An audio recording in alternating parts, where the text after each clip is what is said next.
Does sleeping sitting up help sleep apnea? If you're one of the many people struggling with sleep apnea, you might have wondered if sleeping sitting up could be the solution to your nighttime breathing issues. Let's explore this idea in detail. Sleep apnea is a condition where your breathing stops and starts repeatedly during sleep, often due to your airways being blocked. When you sleep flat on your back, gravity can make things worse by causing your tongue and the soft tissues in your throat to relax and collapse, narrowing your airway. Sleeping in an upright position can help counteract this effect. By propping yourself up with pillows or using a recliner chair, you can keep your torso and head more vertical.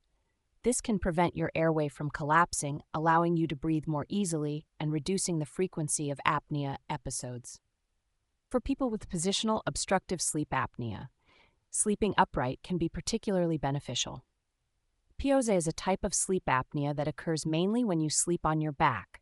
Studies have shown that sleeping in an elevated position can reduce the severity of sleep apnea in about 53% of individuals, leading to fewer breathing disruptions and higher blood oxygen levels. However, there are some downsides to consider. Sleeping upright can be uncomfortable and may lead to stiffness in your neck and back. Additionally, during the REM stage of sleep, your body experiences temporary paralysis, which can make it difficult to stay in an upright position without your head drooping.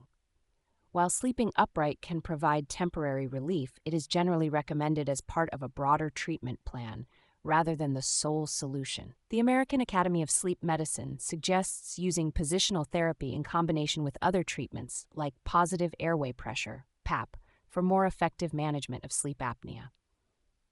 In summary, sleeping sitting up can indeed help alleviate some symptoms of sleep apnea, especially for those with POSA. However, it's important to balance this with comfort and to consider it as one part of a comprehensive treatment plan. If you're unsure, consulting with a healthcare professional can help you determine the best approach for your specific needs.